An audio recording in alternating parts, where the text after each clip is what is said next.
नमस्कार दोस्तों, सानवी क्लासेस आल एग्जाम में आपका बहुत बहुत स्वागत है। मैं विभा। आज हम आप लोग के सामने इतिहास के अति महत्वपूर्ण क्वेश्चन को लेकर आई हूँ। वीडियो अच्छी लगे तो लाइक शेयर और सब्सक्राइब करना ना भूलिएगा। ये वो क्वेश्चन हैं जो कि पिछले कुछ एग्जाम में पूछे जा चुके हैं और आगामी आने वाले आपके एग्जाम के लिए बहुत ही सहायक सिद्ध होंगे। आपका एक लाइक मुझे मोटिवेशन देता है कि अच्छे से आपका वीडियो और बनाऊं आपके लिए। चलिए स्टार्ट करते हैं। निम्नलिखित भारत के गवर्नर जनरलों को सही आरोही क्रम से व्यवस्थित कीजिए। तो यहाँ इसका उत्तर आपका सी होगा। Lord Amherst, William Bentinck, Lord Auckland और लॉर्ड एलन। इसकी व्याख्या भी देख लेते हैं। लॉर्ड एमहर्स्ट 1823 से 1828 तक हैं। लॉर्ड विलियम बेंटिक 1828 से 1835 तक हैं। लॉर्ड ऑकलैंड 1836 से 1842 तक हैं। लॉर्ड एलनबरो 1842 से 1844 ईस्वी तक हैं। हम अवधियाँ कैसे तय करते हैं? जेम्स मिल था। क्या था? स्कॉटिश इतिहासकार, संसद के लिबरल सदस्य, मंत्री, ईस्ट इंडिया कंपनी के लिए रूढ़िवादी, एमपी और क्षमाकर्ता। तो इसका उत्तर होगा ए। स्कॉटिश इतिहासकार जेम्स मिल स्कॉटिश इतिहासकार था। 1817 में उन्होंने 3 खंडों में a history of British India, British Bharat का इतिहास नामक पुस्तक 3 खंडों में लिखा। उन्होंने अपनी इस पुस्तक में भारत के इतिहास को हिंदू, मुस्लिम और ब्रिटिश काल में विभाजित किया। अगला क्वेश्चन है, औपनिवेशिक भारत के इतिहास को समझने में निम्नलिखित में से कौन सा द्वितीयक स्रोत होगा? 1831 की सेंसर, रकैया हुसैना का सुल्ताना का सपना, लॉर्ड कॉर्नवालिस के समय जन्म और मृत्यु के पंजीकरण के रिकॉर्ड, और भारत और समकालीन विश्व द्वितीय 10 के लिए इतिहास की पाठ्यपुस्तक। तो इसका उत्तर होगा आपका सी, केवल डी ही सही है। औपनिवेशिक भारत के इतिहास को समझने में भारत और समकालीन विश्व द्वितीय स्रोत है। द्वितीय स्रोत उन्हें कहते हैं जो प्राथमिक स्रोत के बारे में जानकारी देता है। अगला क्वेश्चन है, कौन से ब्रिटिश निम्नलिखित में से कौन सा ब्रिटिशों द्वारा अनुरक्षित एक सरकारी रिकॉर्ड नहीं था? तो इसका उत्तर है B, constituent assembly debate records. अगला चैप्टर से संबंधित है। अगला क्वेश्चन, 20वीं शताब्दी के दौरान औपनिवेशिक भारत के सोशलिस्ट और कम्युनिस्ट समूहों के बारे में निम्नलिखित में से कौन सा कथन गलत है? बम्बई में S.A. डांगे ने एक पुस्तिका गांधी और लेनिन प्रकाशित की और पहला सोशलिस्ट साप्ताहिक और द सोशलिस्ट शुरू किया। दूसरा है, बंगाल में मुजफ्फर अहमद ने नवयुग की शुरुआत की और बाद में कवि नजरुल इस्लाम की सहायता से लंगर की स्थापना की। पंजाब में अहमद अली और अन्य ने इंकलाब प्रकाशित किया। मद्रास में M. सिंगारवेलु ने श्रम किसान राजपत्र की स्थापना की। 20वीं शताब्दी के दौरान औपनिवेशिक भारत में सोशलिस्ट और कम्युनिस्ट समूहों के सदस्य भी स्वतंत्रता आंदोलन में सक्रिय थे। मुंबई में S.A. डांगे ने एक पुस्तक गांधी और लेनिन तथा द सोशलिस्ट नामक समाचार पत्र शुरू किया, जबकि लाहौर से गुलाम हुसैन द्वारा इंकलाब प्रकाशित किया गया। M. सिंगारवेलु ने मद्रास से लेबर किसान गजट नामक पाक्षिक पत्रिका की शुरुआत की। मुजफ्फर अहमद ने नजरुल इस्लाम के सहयोग से बंगाली दैनिक पत्र नवयुग का संपादन किया और लंगर की स्थापना की। केप ऑफ गुड होप द्वारा भारत पहुंचने के लिए रास्ते की खोज किसने की? Niccolo Conti, Vasco da Gama, Marco Polo, Bartholomew Diaz.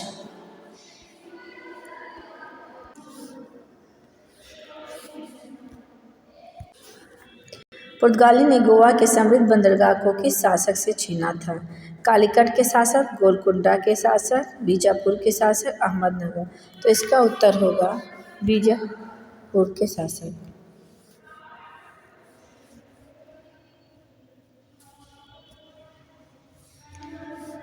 अगला क्वेश्चन है, दक्षिण भारत में फ्रेंच मुख्यालय कहाँ था? आरकोट, तंजौर, आरिकामेडु और पांडिचेरी। तो इसका उत्तर है पांडिचेरी।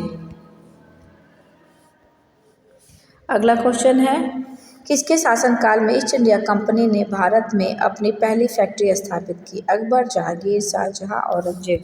तो इसका उत्तर होगा जहांगीर। व्याख्या देख लेते हैं। ईस्ट इंडिया कंपनी ने अपनी पहली फैक्ट्री मुगल शासक जहांगीर के फरमान से सूरत में 1613 ईस्वी में स्थापित की। यह फरमान कैप्टन विलियम हॉकिंस ने प्राप्त किया था। 1611 में मछलीपट्टनम में अंग्रेजों ने अपनी व्यापारिक कोठी बना ली थी।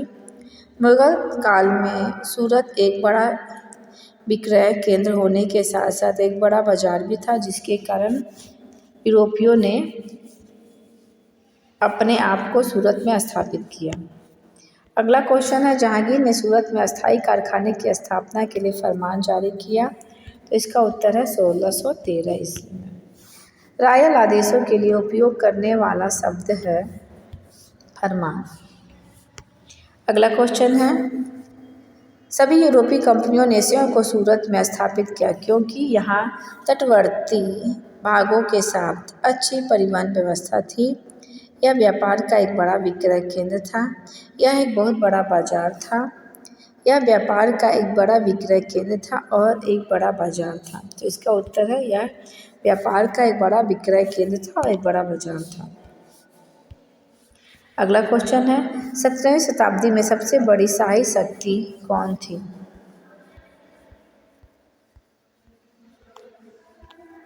स्पेनिश विजेताओं, पुर्तगाली, डच, अंग्रेज और तो इसका उत्तर होगा डच। 17वीं शताब्दी में सबसे बड़ी शाही शक्ति डच की थी। इन्होंने हिंद महासागर में व्यापार की संभावनाएं तलाशना शुरू कर दी थी। 18वीं सदी के उत्तरार्ध में इंग्लैंड एक नई शाही ताकत के रूप में उभरा। अंग्रेज सर्वप्रथम भारत में एक व्यापारी के रूप में आए और धीरे धीरे कुछ क्षेत्रों को जीतकर व्यापार करते हुए एक विशाल साम्राज्य स्थापित करने का सफर तय किया। अंग्रेजों ने पुर्तगाली, डच, फ्रांस आदि स्थानों के व्यापारियों को भारत में अपने आगे मजबूत होने नहीं दिया और उन्हें एक निश्चित क्षेत्र तक सीमित कर दिया। व्यापारियों ने आर्थिक राष्ट्रवाद और राष्ट्र की अर्थव्यवस्था को सरकारी विनियमों दोनों को प्रोन्नत किया। 18वीं शताब्दी में सबसे मजबूत शाही शक्ति थी फ्रांस, इंग्लैंड, जर्मनी और रूस। तो इसका उत्तर होगा इंग्लैंड। अगला क्वेश्चन है, व्यापारिकता से क्या पदोन्नत किया? व्यापारिकता ने क्या पदोन्नत किया? समुद्र की स्वतंत्रता, आर्थिक राष्ट्रवाद, एक राष्ट्र की अर्थव्यवस्था का सरकारी विनियम, आर्थिक राष्ट्रवाद और एक राष्ट्र की अर्थव्यवस्था का सरकारी विनियम दोनों। तो इसका उत्तर होगा डी, दोनों। अगला क्वेश्चन है, इनमें से कौन भारत में पुर्तगालियों की आरंभिक राजधानी है? कोचीन, कन्नानूर, गोवा, कालीकट। तो इसका उत्तर है कोचीन। व्याख्या देख लेते हैं। कोचीन पुर्तगालियों की भारत में प्रारंभिक राजधानी थी। अलबुकर्क द्वारा 1510 में बाजीपुर के सुल्तान से गोवा का अधिग्रहण कर लिया गया तथा पुर्तगाली गवर्नर नीनो डी कुन्हा के समय 1530 में गोवा को कोचीन के स्थान पर राजधानी बनाया गया। 1530 में पुर्तगालियों ने अपना सरकारी कार्यालय गोवा स्थानांतरित कर दिया। अगला क्वेश्चन है, सूची 1 को सूची 2 से मिलान कीजिए। तो हम इसका आंसर ही देख लेते हैं। पुर्तगाली राज्यपाल और इनकी क्या उपलब्धि थी, ये देखते हैं। फ्रांसिस्को द अल्मेडा, इन्होंने ब्लू वाटर नीति अपनाई। ये मोस्ट इम्पॉर्टेंट क्वेश्चन है, हर प्रतियोगी परीक्षा में पूछा जाता है। अल्फोंसो द अल्बुकर्क, इन्होंने क्या किया? अपने साथ ही देशवासियों को भारतीय महिलाओं से विवाह कर लेने की प्रेरणा दी। नीनो द कुन्हा ने क्या किया? पुर्तगाली राजधानी को कोचीन से गोवा स्थानांतरित कर दिया। मार्टिन अल्फोंसो डिसूजा ने क्या किया? प्रसिद्ध जेसुइट संत फ्रांसिस्को जेवियर ने अपने साथ भारत ले आया था।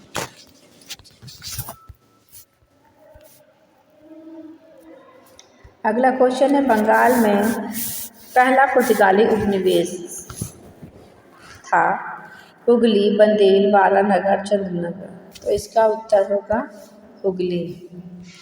बंगाल में पहला पुर्तगाली उपनिवेश का बड़ा केंद्र पेड्रो पुर्तगाली व्यापारी द्वारा स्थापित हुगली को बनाया गया था। पहली ब्रिटिश फैक्ट्री भी यहीं पर 1651 में स्थापित की गई थी। कंपनी के व्यापारी यहीं से अपना व्यापार चलाते थे। यहाँ स्थापित फैक्ट्री में वेयर हाउस होता था, जहाँ निर्यात होने वाली वस्तुओं को जमा किया जाता था। डेनिश तथा डेनस के लोगों ने बंगाल में व्यापार के स्थान पर मिशनरी गतिविधियों पर अधिक ध्यान दिया था। डच व्यापारियों ने बंगाल के चिनसुना में अपना मुख्यालय स्थापित किया था।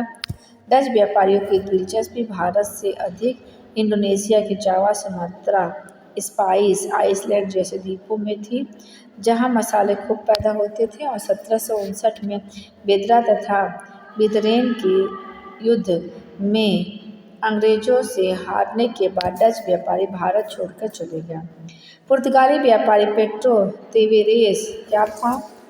नमक का व्यापार करता था। हीरो की स्थापना की थी, हुगली की स्थापना की थी। अनाज का नौबत पर्यवेक्षक था। तो इसका होगा हुगली की स्थापना की थी।